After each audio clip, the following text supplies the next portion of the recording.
बिस्मिल्लाहिर्रहमानिर्रहीम। Welcome back.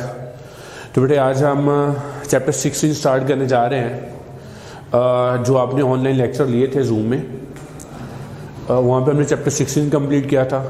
तो यहाँ पे बेटे मैं आपको एक सिंगल लेक्चर में कोशिश करूँगा कि चैप्टर 16 जो हमने कंप्लीट किया था मैं उसको रिव्यू करवा दूँ, ताकि जो बच्चे जूम पे लेक्चर नहीं ले सके थे वो यहाँ पे उसको रिकॉल कर लें। तो बेटा चैप्टर 16 है हमारा, जो कि हमारे टारगेट चैप्टर में से एक चैप्टर है, अल्टरनेटिंग करंट। तो बेटा जी अल्टरनेटिंग करंट की सबसे पहले तो आपको इसकी डिफाइन का पता होना चाहिए, अल्टरनेटिंग करंट है क्या। फिर उसके बाद हम देखेंगे कि हम इसको क्यों पढ़ते हैं। आपको याद होगा बेटा कि चैप्टर 13 आपने जो करंट इलेक्ट्रिसिटी पढ़ा था, मतलब कि आपने वहां पर भी पढ़ा था करंट को और यहाँ पर भी आप करंट को स्टडी कर रहे हैं। तो इन दोनों चैप्टर में क्या डिफरेंस है? वहां पर हमने कौन सा करंट स्टडी किया था, यहाँ पे हम कौन सा करंट स्टडी कर रहे हैं, बच्चे आपको बताएंगे। तो जो हमारा चैप्टर 16 है, जैसे नेम शो कर रहा है अल्टरनेटिंग करंट, तो एक ऐसा करंट होता है जो कि अपनी मैग्नीट्यूड और डायरेक्शन को चेंज करता है पीरियोडिकली। अल्टरनेटिंग करंट बच्चों एक ऐसा करंट होता है that change its direction and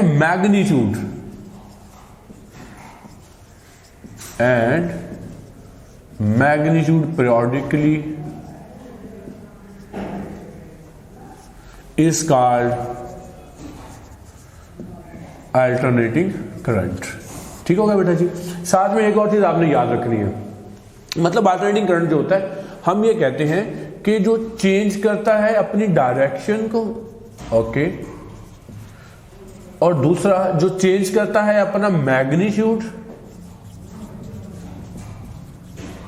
number 3 जो कंडीशन है इसके लिए, अल्टरनेटिंग करंट के लिए, वो ये है बच्चों के amplitude remain same. Amplitude remain same. तो ये 3 अगर कैरेक्टरिस्टिक्स पाई जाती हैं किसी करंट में, that is called alternating current. अब ये दो तो आपको पता होगा, मैं इस पे जरा आपको बता दूं थोड़ा सा। बच्चों आपको याद होगा चैप्टर 15 का जो लास्ट टॉपिक बच्चों आपने पढ़ा हुआ है ना, उसमें जो आपने एसी जनरेटर स्टडी किया था। अगर किसी बच्चे ने वो लेक्चर नहीं लिया होगा तो एसी जनरेटर मेरा यूट्यूब पे लेक्चर मौजूद है, तो वहां पर उसको एक दफा उसको समझ ले, वो लेक्चर पे एक बार देख ले उसको। उसमें बच्चों हमने जो इक्वेशन फाइनल की थी ना, that I is equal to I not into sine theta, या फिर वोल्टेज के हवाले से देखें V is equal to V not into sine theta था। तो बच्चे ये दो इक्वेशन हमने वहां पर ड्राइव की थी चैप्टर 15 में एसी जनरेटर में। तो तभी मैंने आपको बताया था बच्चे ये दो इक्वेशन आपके लिए बहुत जरूरी है, क्योंकि आगे जब आपने चैप्टर 16 में जाना है हमने यहीं से स्टार्ट लेना है।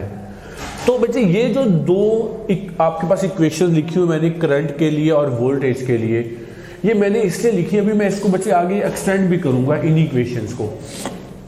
तो जो हमारा चैप्टर 16 है ना बच्चों, इसमें हमने अल्टरनेटिंग करंट स्टडी करना है। हमने एक्चुअल में इस चैप्टर में जितने भी जो सर्किट एलिमेंट बच्चों स्टडी करने हैं, आपने उन सर्किट एलिमेंट्स में करंट और वोल्टेज में बच्चों रिलेशन ही ड्राइव करना है।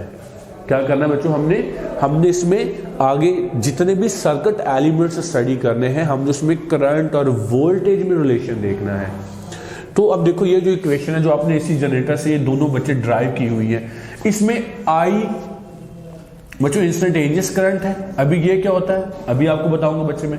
ये आई किसको शो करता है, ये पीक वैल्यू ऑफ करंट को शो करता है, और ये साइन थीटा ये बताता है कि जो इंस्टेंटेनियस वैल्यू ऑफ करंट है directly proportionate to sine theta. या ये हम कह सकते हैं बच्चों कि जो इंस्टेंटेनियस करंट है it is a function of sine theta. इसी तरह वोल्टेज के लिए बोल सकते हैं, ये इंस्टेंटेनियस वोल्टेज, पीक वोल्टेज, और साइन थीटा ये बताएगा कि जो इंस्टेंटेनियस वोल्टेज है it is a function of sine theta. दोनों में सेम है। ओके, आपको पता है कि बच्चों साइन का कर्व कैसे बनता है? साइन का जो कर्व है बेटे, साइन कर्व इस तरह से बनती है। जो मैथ्स के बच्चे उनको तो बहुत अच्छे से पता होगा। ठीक है, तो यही कर्व, क्योंकि I proportional to sine theta, मतलब जो साइन कर्व है that is a curve of current, same curve है, तो यही करंट अपना कर्व बनेगी बच्चों करंट के लिए। और अब जैसे मैंने बोला कि आई क्या है, इंस्टेंटेनियस, आई नॉट क्या है बच्चों, मैक्सिमम। देखो मान लो ये यहां पर अपनी पीक वैल्यू पर गया, बच्चों पीक वैल्यू को अब आई नॉट से शो करते हैं। ये नेगेटिव पीक पर गया, क्यों आएगा नेगेटिव, मैं अभी इसमें बताता हूं। इसी तरह ये तो बच्चे करंट के लिए आ गया, क्योंकि करंट क्या है, फंक्शन ऑफ साइन थीटा। बच्चों साइन कर्व ये है, तो इसका मतलब है करंट की जो कर्व बनेगी एसी करंट की, वो भी बच्चों इसी तरह की बनेगी। इसी तरह आपने वोल्टेज पे बच्चों चले जाना है, ये आपके पास वी नॉट आएगा मैक्सिमम, ये बच्चों नेगेटिव, तो उसकी कर्व, क्योंकि वोल्टेज भी is the function of sine theta, तो उसकी कर्व भी आपके पास कुछ इसी तरह से आ जाएगी। अगर हम बच्चों यहाँ जैसे मैंने थीटा का आपको बताया कि साइन थीटा से कैसे, देखो बच्चों यहाँ पे एंगल 0 है तो ये 0, यहाँ पर एंगल क्या आएगा बच्चों 90, या हम लिख सकते हैं π/2, यहाँ पे बच्चों क्या आ जाएगा 180, या फिर हम क्या लिखेंगे पाई, यहाँ पर बच्चों क्या लिखोगे आप 3π/2, यहाँ पर 2π, यही साइन कर्व है ना, तो यही बच्चों करंट का कर्व बनेगा। इस तरह वोल्टेज में आ जाएंगे हमें, यहाँ पर ये बच्चों π/2 है, ये यहां पर पाई आ जाएगा, यहां बच्चों 3π/2, और ये हमारे पास 2π आ गया। जैसे जैसे ये वैल्यू चेंज होगी वैसे वैसे बच्चों करंट और वोल्टेज की वैल्यू चेंज हो रही है। अच्छा अब देखो मैंने बोला कि अल्टरनेटिंग करंट बच्चों कैसा करंट होता है जब चेंज इस डायरेक्शन, देखो डायरेक्शन चेंज हो रहा है, आपको पता है बच्चों यहां से इसने स्टार्ट किया है और यहां पर जाकर इसने 2π पे अपना एक साइकिल कंप्लीट किया। इस तरफ वोल्टेज का देखो बच्चों, उसने भी 2π पे जाके अपना एक साइकिल कंप्लीट किया। तो अपने एक साइकिल में ये एक बार अपनी पोलैरिटी चेंज कर रहा है, ये आपने याद रखना, इंपॉर्टेंट एमसीक्यूज भी है। जो अल्टरनेटिंग करंट होता है, वोल्टेज होता है बच्चों, वो एक बार अपनी पोलैरिटी को रिवर्स करता है, once in a cycle. Current change its polarity once in a cycle. Okay, देखो जैसे आपके पास एक साइकिल है, फर्स्ट हाफ में ये बच्चों क्या रहा पॉजिटिव, क्योंकि मीन से ऊपर पॉजिटिव होता है, मीन से नीचे बच्चों क्या होता है नेगेटिव होता है। तो यहां से यहां तक ये पॉजिटिव रहा, तो आई नॉट पॉजिटिव में, यहां से नेगेटिव तो नेगेटिव आई नॉट बच्चे आ गया। मैंने कहा था अपनी डायरेक्शन चेंज कर रहा है, देखो यहां से बच्चे ये ऊपर की तरफ है, यहां पर 0 और यहां से नेगेटिव में मैक्सिमम, अपनी डायरेक्शन चेंज कर दी, that is alternating current. Voltage में भी ऐसे ही है, पॉजिटिव फिर नेगेटिव। दूसरा मैंने कहा था अपनी मैग्नीट्यूड भी चेंज करता है। देखो बच्चों यहां पर इसकी मैग्नीट्यूड क्या है देखिए यहां पर इसकी मैग्नीट्यूड बच्चों ये है, यहां पर ये मैग्नीट्यूड, तो अपनी मैग्नीट्यूड चेंज कर रहा है ये कंटिन्यूअसली। तो मैंने बोला था दैट चेंज इट्स मैग्नीट्यूड, तो ये देखो अपनी मैग्नीट्यूड चेंज कर रहा है, पहले काम में ऐसा ऐसा बढ़ती जा रही है। ओके, 2 कंडीशन सेटिस्फाई कर ली। 3 एम्पलीट्यूड रिमेन सेम। देखो बच्चों जितना एम्पलीट्यूड होता है मीन से एक्सट्रीम तक का जो उसकी हाइट है बच्चों, ये देखो यहां से यहां तक जितनी ये है उतनी ही यहां पर रहेगी। आगे इसके जितने भी साइकिल बनेंगे उन सब में बच्चों एम्पलीट्यूड सेम रहेगा। तो ये होता है जो कंप्लीट डेफिनेशन है अल्टरनेटिंग करंट की। ठीक हो गया बच्चों, और ये बच्चों एक साइकिल हो गया और इसने अपने एक साइकिल में एक दफा अपनी पोलैरिटी रिवर्स करनी है, और करंट और वोल्टेज दोनों बच्चों साइन के फंक्शन हम इसको बोल सकते हैं। जो साइन कर्व बनेगी वही करंट और वोल्टेज की कर्व बनेगी। अब उसके बाद बच्चों देखें ये जो मैंने 2 इक्वेशंस लिखी हैं, मैं इसको थोड़ा एक्सटेंड कर दूं, इसको ऑपरेट करते हैं, क्योंकि यही 2 इक्वेशंस बच्चों आगे हमें यूज होने वाली है। एक आपने लिखा है I that is equal to I not into sine theta. दूसरा बच्चों आपने क्या लिखा हुआ है, दूसरा आपने लिखा हुआ है voltage V that is equal to V not into sine theta. अब बच्चों देखो थीटा किसके इक्वल होता है, आप लोगों को याद है थीटा इज इक्वल टू होता है बच्चे, थीटा इज इक्वल होता है ओमेगा इंटू टी, और ओमेगा बच्चों आप लोगों को पता है जो 2πf के इक्वल होता है। ये चैप्टर 15 में सारा बच्चा आपको बताया हुआ है। और फ्रीक्वेंसी आप पता है टाइम पीरियड के इनवर्स होता है, हम यू भी लिख सकते हैं omega is equal to 2π/t बच्चों, ये टी टाइम पीरियड को शो करता है। ठीक हो गया बच्चों, हम इस तरह से अब ये वैल्यूज मैं इनमें इक्वेशन में सब्स्टिट्यूट करने जा रहा हूं। देखो मैं लिखूंगा I that is equal to I not into sine theta बच्चों किसके इक्वल होता है ओमेगा इंटू टी।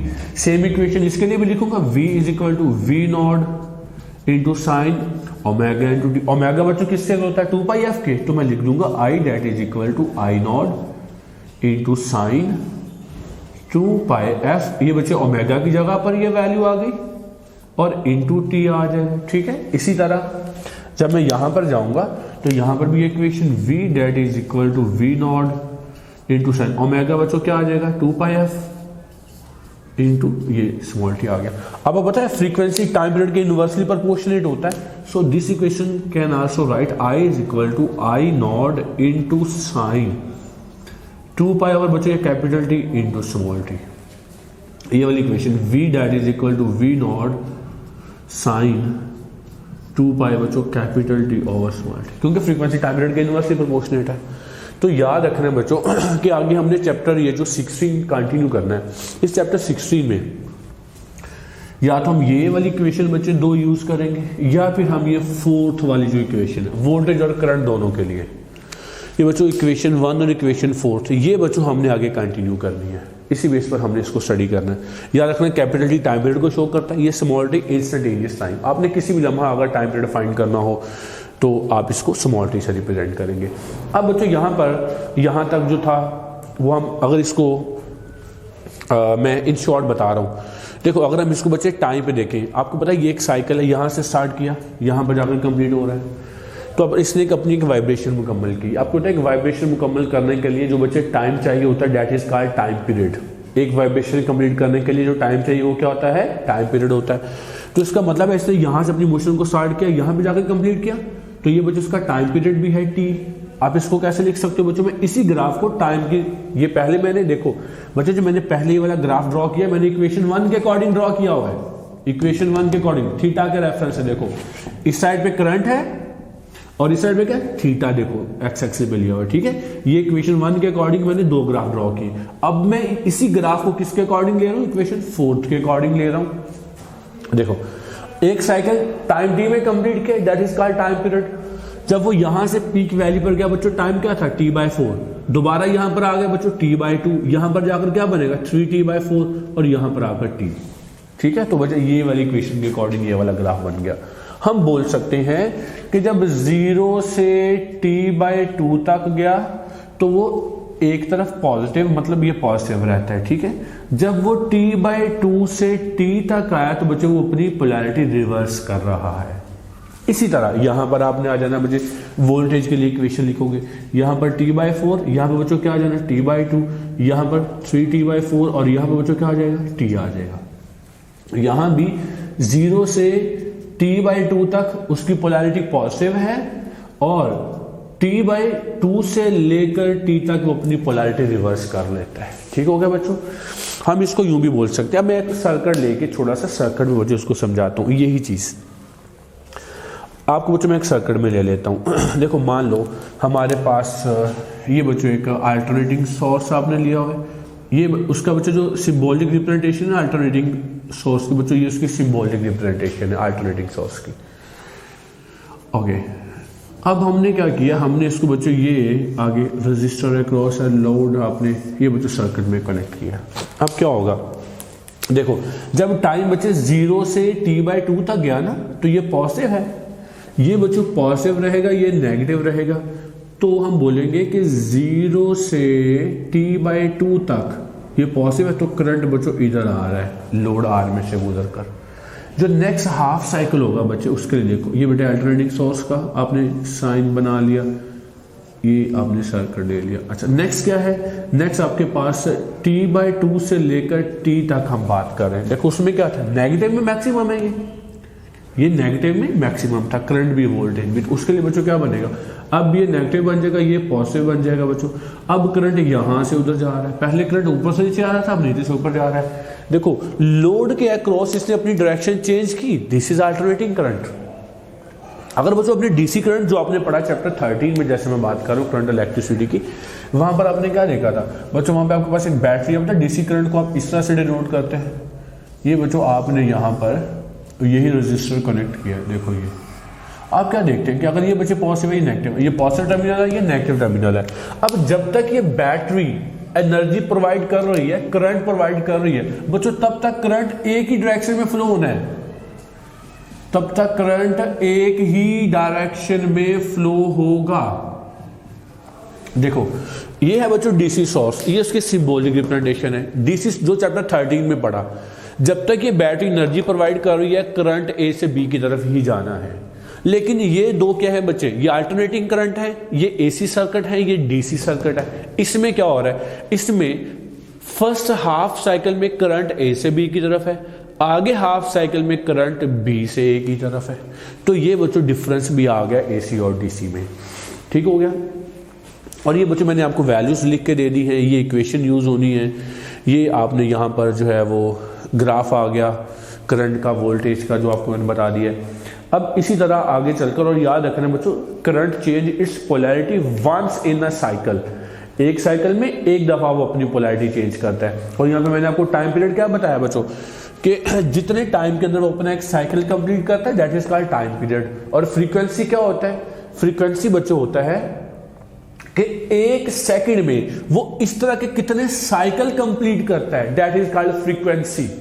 एक साइकिल में कितने, अपना एक सेकंड में कितने साइकिल कंप्लीट करता है, दैट इज कॉल्ड फ्रीक्वेंसी। और बच्चे फ्रीक्वेंसी का formula F is equal to 1/T होता है, जो हमने यहां पर अप्लाई भी किया, देखो ठीक हो गया। फ्रीक्वेंसी टाइम पीरियड का रेसिप्रोकल होता है। और आपको एक और बच्चे इंपॉर्टेंट एमसीक्यू बताते चले कि पाकिस्तान में जो ये अल्टरनेटिंग सोर्स बच्चे यूज होता है, इसकी फ्रीक्वेंसी 50 हर्ट्ज होती है। मतलब एक सेकंड में 50 टाइम ये अपनी पोलैरिटी को रिवर्स करेगा, एक सेकंड में 50 टाइम अपनी पोलैरिटी को क्या करेगा बच्चों, रिवर्स करेगा। ओके, अब बच्चों उसके बाद हम चलते हैं, कुछ इंपॉर्टेंट टर्म्स हैं बच्चों जो आपने अल्टरनेटिंग करंट से रेलेवेंट स्टडी करना थी, जैसा कि इंस्टेंटेनियस वैल्यू ऑफ करंट क्या होता है बच्चे। कुछ इंपॉर्टेंट टर्म्स हैं जिन पे हम बात करने वाले हैं। पहला बच्चों हमारे पास आ रहा है इंस्टेंटेनियस वैल्यू, मैं यहां पे लिख रहा हूं जो बच्चों हमने अभी स्टडी करनी है, इंस्टेंटेनियस वैल्यू ऑफ करंट। उसके बाद बच्चों हम देखेंगे पीक वैल्यू ऑफ करंट, या वोल्टेज भी हो सकता है। उसके बाद बच्चों हम peak to peak value of current. और फोर्थ वाली जो मोस्ट इंपॉर्टेंट है, root mean square value of current और वोल्टेज। ये बच्चों 4 टर्म्स हैं, इनसे हम अब जो है नेक्स्ट स्टडी करते हैं। देखो पहले बच्चों हमारे पास आ रहा है instantaneous value of current. Okay, तो बच्चों इंस्टेंटेनियस वैल्यू जब आपने इसको डिफाइन करना ना, इंस्टेंटेनियस वैल्यू ऑफ करंट को, तो बच्चों इंस्टेंटेनियस वैल्यू ऑफ करंट के लिए आप 4 इक्वेशन, देखो ये जो 4 बच्चों मैंने इक्वेशन लिखवाई है, ये चारों की चारों आप लिख सकते हैं।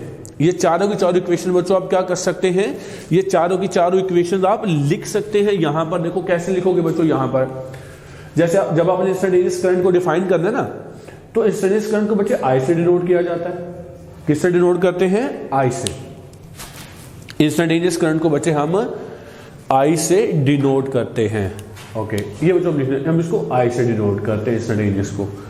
और जब आपने इसको डिफाइन करना बच्चे, अगर करंट की चारों में से चारों इक्वेशन लिख सकते हो। अगर इंस्टेंटेनियस वोल्टेज को डिफाइन करना तो बच्चों चारों में से, क्योंकि ये सारे इंस्टेंटेनियस को ही रिप्रेजेंट कर रहे हैं।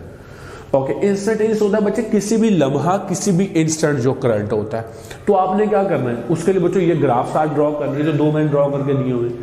आप अगर इंस्टेंटेनियस करंट को लें तो बच्चों ये वाला ग्राफ देखो, किसी भी इंस्टेंट, फॉर एग्जांपल जब आप यहां पर थे तो तब करंट की क्या वैल्यू थी, ये इंस्टेंटेनियस है। जब आप यहां पर थे तब वोल्टेज की क्या वैल्यू है, तो ये इंस्टेंटेनियस वोल्टेज है। मतलब एक साइकिल में किसी भी लम्हा उसकी जो वैल्यू थी करंट की, वोल्टेज की, that is called instant value of current end voltage. और इसका बच्चे आई से डिनोट किया जाता है। आप यहां पे कोई भी इक्वेशन इसके आगे आप डिफाइन करके इसकी आगे बच्चे आप कोई भी इक्वेशन पुट कर सकते हो। तो इंस्टेंटेनियस वैल्यू ऑफ करंट को आपने डिफाइन क्या करना है, द वैल्यू ऑफ वोल्टेज और current that exist in a circuit at any instant, जो किसी भी इंस्टेंट होती है, instant of time, that is called instantaneous value of current.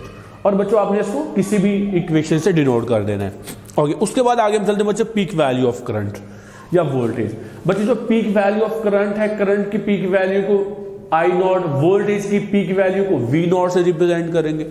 जिस तरह करंट की इंस्टेंटेनियस वैल्यू को आई से, वोल्टेज को वी से, इस तरह पीक वैल्यू ऑफ करंट को बच्चे आई नॉट पीक वैल्यू और वोल्टेज को वी नॉट। अब देखो ये साइकिल में कहां पर है बच्चों, साइकिल में देखें, ये बच्चे अपने एक साइकिल में जब ये वो पॉइंट जहां पर ये मैक्सिमम वैल्यू अटेन करता है, देखो बच्चों यहां पर भी उसने मैक्सिमम वैल्यू अटेन की है, यहां पर भी उसने मैक्सिमम वैल्यू अटेन की है, तो ड्यूरिंग इट्स साइकिल वो पॉइंट जहां पर ये मैक्सिमम वैल्यू, बच्चों ये वाला पॉइंट है, इसलिए तो मैंने देखो इसके सामने आई नॉट लिखा हुआ है, अपने एक साइकिल में वो पॉइंट जहां पर ये मैक्सिमम वैल्यू अटेन करता है that is called peak value.